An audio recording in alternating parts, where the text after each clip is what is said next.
So as Mark mentioned, I've been a yoga teacher now for, I don't know, I keep saying 5 years, but the years are going by. So you take your pick. We're going to talk today about the art of letting go, which is ironic currently in my life because I need to heed my own advice more than anybody. But I'll spare you my story. What we're going to do today is really learn how to manage emotions and habits so that we are able to let go.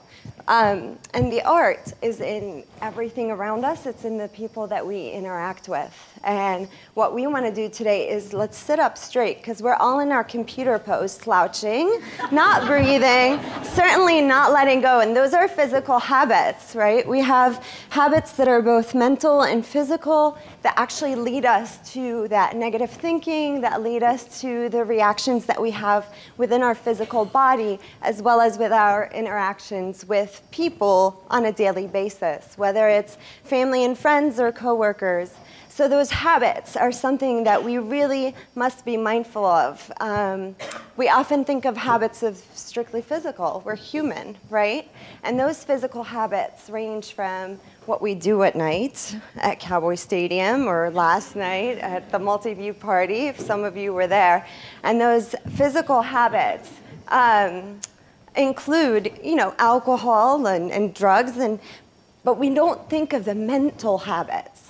Those that continue to keep us struggling in that tug of war of negative and positive thinking.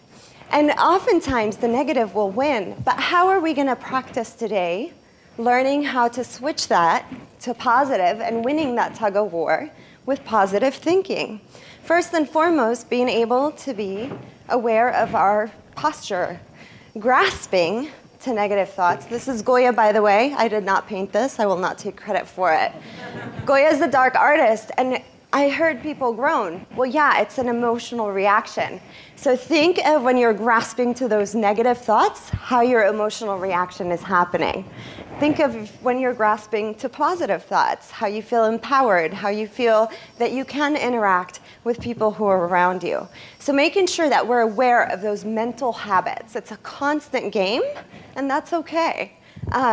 Recognizing that sometimes we have those negative thoughts is okay. But being able to ask, what is this, and how can I let it go? The grasping, oh, I'm jumping all around. Okay, one of the things we need to be mindful of, since my slides are on a 5-minute turn, are managing our emotions, right? So today, I could wake up, and how often do we say, I'm on the wrong side of the bed? Well, you've set your emotional intention for the day, right? You're on the wrong side of it. I don't know what side is right. I just need good sleep. But managing those emotions, like, are we smiling? We heard so many inspirational messages.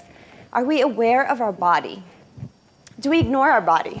Do we realize that our right hand is scratching our head where our left foot is tapping in the middle of a meeting because you're reacting to those that are around you?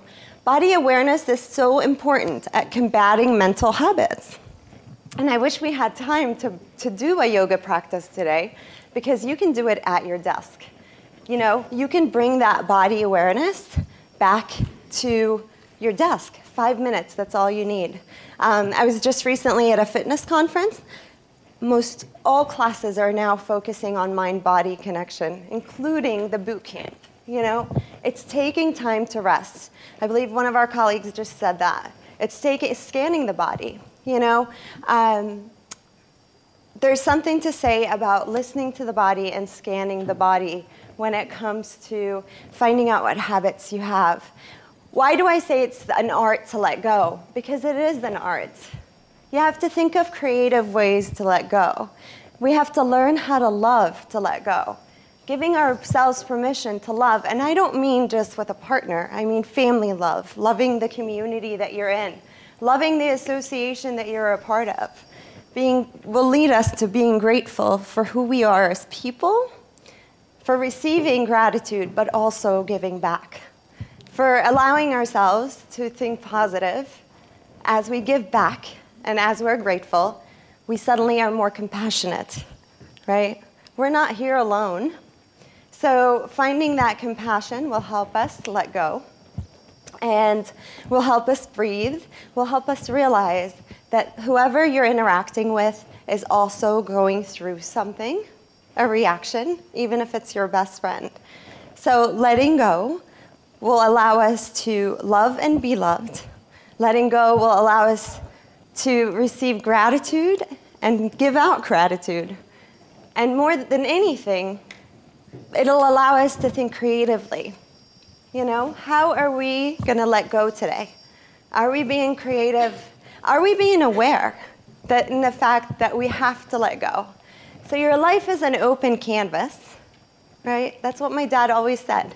Life is an open canvas. What happened yesterday is in the past. Let it go, right? Take a nice deep inhale and just exhale it out. So how are you going to paint your canvas today? Thank you for having me, and namaste.